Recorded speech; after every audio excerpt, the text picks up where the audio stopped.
নিজেকে নিজেই অপরাধী মনে হচ্ছে, জানো তো। ভালো মা হতে পারিনি আমি। মেয়েটার সাথে যে আমি এত বড় ভুল করলাম, ভাবতে পারিনি এত বড় একটা ভুল হয়ে যাবে, জানো তো।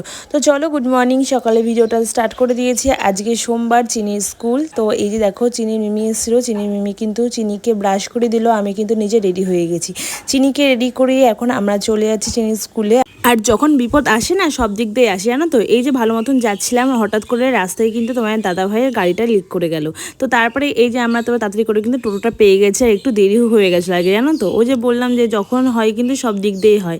তারপরে এই যে টোটোটা সঙ্গে সঙ্গে ভাগ্যিস পেয়ে গেছিলাম। তারপরে কিন্তু দেখো চিনিকে স্কুলে দিলাম।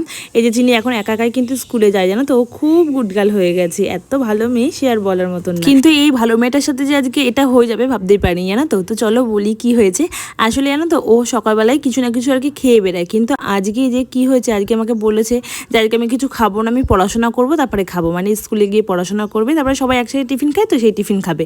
কিন্তু আজকে মেয়েটা টিফিন খেতেই পারিনি। আমি তো প্রথমে ভেবেছিলাম হয়তো আমার ভুলের জন্য ও টিফিনটা খেতে পারিনি, কিন্তু বাড়িতে এসে সেটা বুঝলাম বাড়িতে কোথাও টিফিন কাটি নেই। মানে ওকে আমি টিফিন কাটি পাঠিয়েছি, টিফিন ভরেছি। তারপর যাওয়ার সময় আমি কিন্তু একবার চেকও করি, তো সেটাও কিন্তু করেছি। কিন্তু স্কুলে গিয়ে তোমার ওর যে আন্টিরা থাকে, সেই আন্টিরা বললো ওর তো টিফিন কাটিতে কোনো টিফিনই নেই, বা টিফিন কাঠিটাই আর কি নেই, পাঠাওনি। আমি হয়তো ভাবলাম তাহলে আমারই হয়তো ভুল হবে, বাড়িতে গিয়ে আমি দেখবো। কিন্তু বাড়িতে গিয়ে আমি দেখলাম কিন্তু আমার কোথাও টিফিন কাঠি নেই।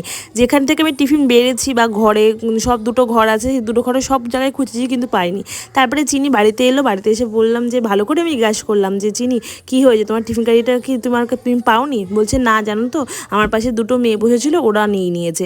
অবশ্য আমি কাউকে দোষ করতে পারি না, কেননা আমি দেখিও নি।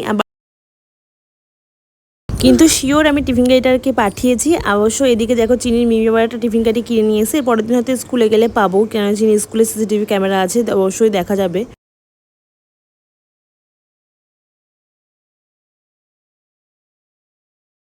আসলে টিফিন গাড়িটা হারিয়েছে বলে দুঃখ না, আমার মেয়েটা টিফিন খেতে পারেনি। মানে বাড়ির থেকে না খেয়ে গেছে, তারপরে স্কুলে কতক্ষণ 11টা পর্যন্ত ধরো না খেয়েছিল। ওর মানে গেট থেকে যখন বেরিয়েছে না, মুখটা দেখে আমার কান্না পেয়ে গেছে। আমরা বড়রা পাশে কেউ খেলে পরে সেই জিনিসটা আর কি খেতে ইচ্ছা করে, গিয়ে বাচ্চা মানুষ ও কতক্ষণ ধরে না খেয়েছিল, সব ফ্রেন্ডরা খেয়েছে আর ও সবার দিকে মানে তাকিয়ে বসে। এটা তো স্বাভাবিক, হাত ধুয়ে এসে ব্যাগ খুলে দেখে টিফিন নেই। ওর জানে ওর মা টিফিন পাঠিয়েছে, কে জানে যে টিফিন কাঠিটাই পুরো উধাও হয়ে গেছে।